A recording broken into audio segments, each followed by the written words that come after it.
If you're going to be using sudo on your network, you want to make sure that you're logging it, and that way you know who's sudoing in or who's attempting to sudo in and get access to the machine. What we'll do, just like we did with the DHCP logs, we need to go in and edit the default sudo file and then the rsyslog file also to tell it where to save those logs. So let's do a vi sudo. And we'll go way down at the bottom, and then down here we'll type defaults syslog equals local 1. We'll save that, get out of here, and now we'll go into vi etc rsyslog.conf. We'll scroll until we find the auth priv section in here. That's right down here. And what we'll do is we'll add a line in here that says local 1 dot star. That means everything. We want everything in this log file. And we'll say var log sudo dot log. Alright, save that.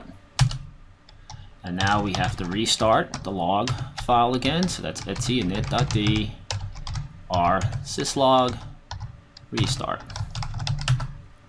Great. So let's go ahead and create a user just so we can test this out. So the command to create a user, of course, is user add, and we'll go into use add Colin, and then we'll give Colin a password.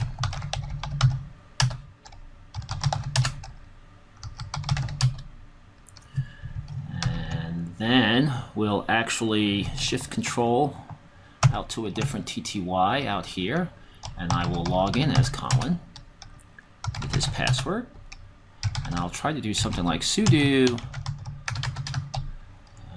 etc init.d http status. I'm just going to look at the status of that, and it's going to come back and ask me. It assumes, okay, you're trying to use sudo. That means you may have a sudo password, so be nice and put your password in, and we do. Okay, try that again. And it comes back and says, you're not in the sudo or file. This incident will be reported. So let's go back here. Over here. And I'll actually shift control T, and I'll do the same thing that I just attempted. D, HTTPD, status.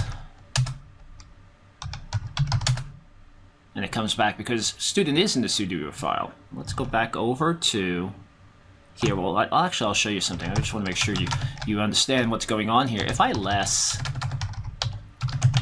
var log sudo log from here and press it, I'm going to get a permission denied, even though I have all rights through sudo. And the reason I get a permission denied is because the permissions on the file are too restrictive for the student user. We'll look at that. So if I come back over here and cd into var log,